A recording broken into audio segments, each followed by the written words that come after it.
आज आपण पाहतोय देशाच्या 75वा प्रजासत्ताक दिन साजरा होतोय आणि देशभरात सध्या उत्साहाचं वातावरण पाहायला मिळतंय। अनेक ठिकाणी विद्युत रोषणाई करण्यात आली आहे। प्रजासत्ताक दिनानिमित्त दिल्लीत होणाऱ्या चित्ररथ संचलनामध्ये सहभागी होणारा महाराष्ट्राचा चित्ररथ यावर्षी शिवराज्याभिषेकाच्या 350व्या महोत्सवाच्या पार्श्वभूमीवर बनवण्यात आलाय। फ्रान्सचे राष्ट्राध्यक्ष इमॅन्युएल मॅक्रॉन हे प्रमुख पाहुणे म्हणून या भव्य समारंभाला आज उपस्थित राहणार आहेत, तर देशभरात चोख सुरक्षा व्यवस्थाही तैनात करण्यात आली आहे। पंतप्रधान नरेंद्र मोदी राष्ट्रीय युद्ध स्मारकाला भेट देऊन प्रजासत्ताक दिनाच्या सोहळ्याला सुरुवात करतील।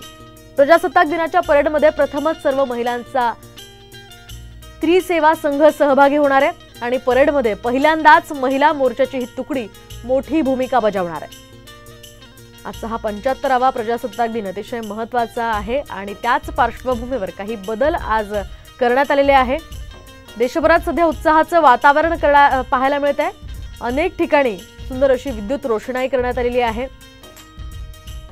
तर आजच्या दिवशी दिल्लीमधील होणाऱ्या चित्ररथ संचलनामध्ये सहभागी होणारा महाराष्ट्राचा जो चित्ररथ आहे त्यामध्ये शिवराज्याभिषेकाच्या 350व्या महोत्सवाच्या पार्श्वभूमीवर बनवण्यात आलेला आहे।